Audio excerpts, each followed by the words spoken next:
আজকের এই তথ্যবহুল বিশ্লেষণে সবাইকে স্বাগত। আচ্ছা, বর্তমান যুগে ডিজিটাল ডিস্ট্র্যাকশন বা মনোযোগের অভাব কিন্তু একেবারে একটা মহামারীর আকার ধারণ করেছে, তাই না? সোশ্যাল মিডিয়ার এই যুগে আমাদের ব্রেন প্রতিনিয়তই বিক্ষিপ্ত থাকছে, কিন্তু সবচেয়ে চমৎকার ব্যাপার হলো ফোকাস বা মনোযোগ পুরোপুরি ফিরিয়ে আনার জন্য 1400 বছরের পুরনো একটি দারুণ কার্যকর এবং পরীক্ষিত সমাধান রয়েছে। আজ সেই বিস্ময়কর বিষয়টি নিয়েই আমরা গভীরভাবে আলোচনা করব। ঠিক আছে, চলুন এক নজরে দেখে নিই আজ আমরা কি এক্সপ্লোর করতে যাচ্ছি। প্রথমত, আধুনিক মনোযোগ সংকট। এরপর ডোপামিনের বিজ্ঞান, সময়ের মূল্য, নবীজির রুটিন এবং সবশেষে কিছু একদম প্র্যাকটিক্যাল ডিটক্স স্টেপস। শুরুতে আসা যাক আমাদের প্রথম পর্বে, দ্য মডার্ন অ্যাটেনশন ক্রাইসিস। আমাদের দৈনন্দিন জীবনে কখনো কি এমন হয়েছে যে মাত্র 5 মিনিটের জন্য ফোনটা হাতে না হলো, কিন্তু যখন ঘড়ির দিকে তাকানো হলো দেখা গেল চোখের পলকেই 2 ঘন্টা পার হয়ে গেছে। এটি এখনকার সময়ের ভীষণ পরিচিত একটা ঘটনা, যেখানে ঘন্টার পর ঘন্টা জাস্ট হারিয়ে যায় আর আমরা টেরই পাই না সময়টা আসলে কোথায় চলে গেল। আর এই অন্তহীন স্ক্রোলিংয়ের জন্য আমাদের শরীর এবং আত্মাকে যে কি চরম মূল্য দিতে হয় তা ভাবলেও অবাক লাগে। চোখ ব্যথা, মাথাটা একদম ভারী হয়ে থাকা, আর সারাক্ষণ অদ্ভুত একটা হতাশা কাজ করে মনের ভেতর। এমনকি এই স্ক্রলিংয়ের ঘোরে আসরের মতো গুরুত্বপূর্ণ নামাজ বা খুব জরুরি দায়িত্বগুলো অনায়াসেই বাদ পড়ে যায়। এটা কিন্তু নিছক সময় নষ্ট নয়, বরং আমাদের শরীর ও মন উভয়ের জন্যই এক বিশাল ক্ষতি। এবারে আসা যাক দ্বিতীয় পর্বে, দ্য সায়েন্স অব ডোপামিন। আচ্ছা, এই ডোপামিন জিনিসটা আসলে কি? খুব সহজ ভাষায় বললে এটি হলো ব্রেইনের এমন একটি রাসায়নিক বা হরমোন যা আমাদের আনন্দ বা রিওয়ার্ডের অনুভূতি দেয়।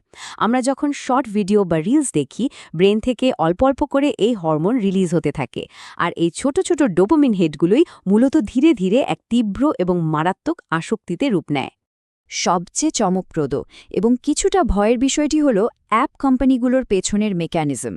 তারা খুব সচেতনভাবেই মানুষের বায়োলজি হ্যাক করছে। ক্যাসিনোতে মানুষ যেমন পরের দানে জেতার আশায় জুয়া খেলতে থাকে, ঠিক তেমনি এই অ্যাপগুলো এমনভাবে ডিজাইন করা যেন নতুন কোনো মজার ভিডিওর আশায় অনবরত স্ক্রল করার একটা অন্তহীন লুপ তৈরি হয়। লিটারালি একটা ফাঁদ। আর এই পয়েন্টটাই সবচেয়ে পরিষ্কারভাবে বুঝিয়ে দেয় চিপ ডোপামিন আর হালাল ডোপামিনের পার্থক্য। অর্থহীন স্ক্রলিংয়ের মাধ্যমে পাওয়া এই সস্তা ডোপামিন ব্রেনকে ভীষণ ক্লান্ত করে দেয়, যার ফলে সাধারণ কাজগুলো চরম বোরিং লাগতে শুরু করে। অন্যদিকে বই পড়া, হালাল উপায় ব্যবসা করা বা মনোযোগ দিয়ে ইবাদত করার মাধ্যমে যে প্রশান্তি পাওয়া যায় তা অনেক বেশি গভীর, অর্থবহ এবং তৃপ্তিদায়ক। এবার আমরা প্রবেশ করছি তৃতীয় পর্বে, দ্য ভ্যালিউ অফ টাইম বা সময়ের মূল্য। প্রতিদিন সোশ্যাল মিডিয়া 3-4 ঘন্টা নষ্ট করা মানে কিন্তু কেবল ঘড়ির কাঁটা পার হওয়া নয়, বরং এটি হলো জীবনেরই এক একটি মহামূল্যবান অংশ চিরতরে ধ্বংস করা। ইসলামের সময় হলো সবচেয়ে দামি সম্পদ। পরকালে আমাদের চূড়ান্ত জবাবদিহিতার সবচেয়ে বড় জায়গাটি হবে আমরা জীবনটা কোন কাজে ব্যয় করেছি। এই দৃষ্টিভঙ্গিটি জীবনের মূল উদ্দেশ্যকেই নতুন করে ভাবতে শেখায়, তাই না? এই প্রসঙ্গে ইমাম শাফিঈ রহমার একটি অসাধারণ কথা আছে। তিনি বলেছিলেন, সময় হল তলোয়ারের মতো, একে সঠিক কাজে না কাটলে সময় মানুষকেই কেটে ধ্বংস করে ফেলে। ডোপামিনের এই ভয়াল আসক্তি কেবল আমাদের বর্তমান জীবনই নয়, বরং অনন্তকালের জীবনকেও পুরোপুরি ঝুঁকির মধ্যে ফেলে দেওয়ার ক্ষমতা রাখে। তাহলে সমাধান কি? চলুন দেখে নিই চতুর্থ পর্বে, দ্য প্রফেটিক রুটিন। 1400 বছর, হ্যাঁ, ঠিকই শোনা যাচ্ছে। আধুনিক বিজ্ঞান আজ যে বিষয়টিকে ডোপামিন ডিটক্স বলে আখ্যায়িত করছে, একটু ভেবে দেখুন। ঠিক এই রকম একটি রুটিন এবং ফোকাস ধরে রাখার জীবন ব্যবস্থা নবীজি সাল্লাল্লাহু আলাইহি ওয়াসাল্লাম 1400 বছর আগেই আমাদের শিখিয়ে গেছেন। চলুন ধাপে ধাপে অসাধারণ এই রুটিনটি একটু এক্সপ্লোর করি। শুরুটা হয় এশার নামাজের পর ফোন বা কোনো গ্যাজেট ব্যবহার না করে দ্রুত ঘুমিয়ে পড়ার মাধ্যমে। এরপর রাতের শান্ত পরিবেশে তাহাজ্জুদ, ভোরে ফজর আদায় করা এবং দিনের সবচেয়ে কঠিন কাজটি একদম সকালেই শেষ করা। রাতে স্ক্রিনের দিকে তাকিয়ে না থাকলে পরের দিনটি কতটা প্রোডাক্টিভ এবং সফল হতে পারে তা এই চমৎকার ক্রোনোলজি থেকেই একেবারে স্পষ্ট। এখানে নবীজি সাল্লাল্লাহু আলাইহি ওয়াসাল্লামের সেই চমৎকার দোয়াটির কথা মনে পড়ে যায়, হে আল্লাহ, আমার উম্মতের জন্য সকালের সময়ে বরকত দান করুন। এটি আমাদের স্মরণ করিয়ে দেয় যে সকালের শান্ত সময়টি মূলত আধ্যাত্মিক এবং বাস্তব জীবনের সফলতার সবচেয়ে বড় চাবিকাঠি। এই পবিত্র এবং কোলাহলমুক্ত সময়টিতে লুকিয়ে আছে সারা দিনের কাজের আসল বারাকা। আর এর ইম্প্যাক্ট জানেন?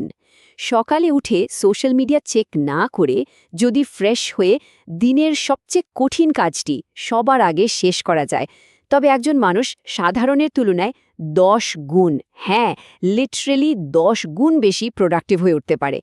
এটি ফোকাস ধরে রাখার এক অনন্য কৌশল। সব শেষে আসা যাক আমাদের পঞ্চম পর্বে, প্র্যাকটিক্যাল ডিটক্স স্টেপস। চলুন আজ থেকেই খুব সহজে শুরু করা যায় এমন 3টি প্র্যাকটিক্যাল স্টেপ জেনে নিই। প্রথমত, বিছানাকে সম্পূর্ণ নো ফোন জোন ঘোষণা করা এবং সকালে ওঠার জন্য ফোনের বদলে সাধারণ অ্যালার্ম ঘড়ি ব্যবহার করা। দ্বিতীয়ত, ফোনের স্ক্রিন সাদা-কালো বা গ্রে স্কেল করে দেওয়া, কারণ রঙিন স্ক্রিন না থাকলে ফোন এমনিতেই বোরিং লাগতে শুরু করে।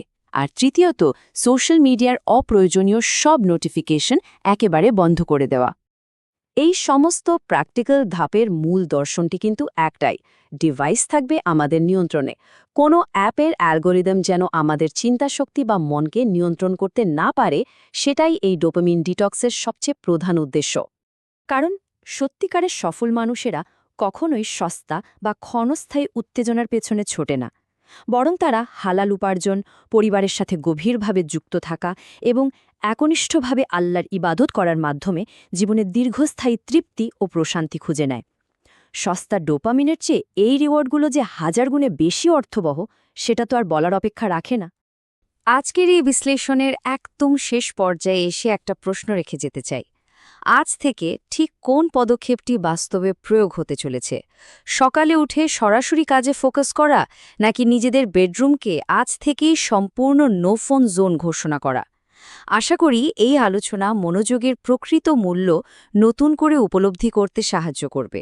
আমাদের হারিয়ে যাওয়ার সময়কে আবারও পুনরুদ্ধার করার এখনই কিন্তু সেরা সময়।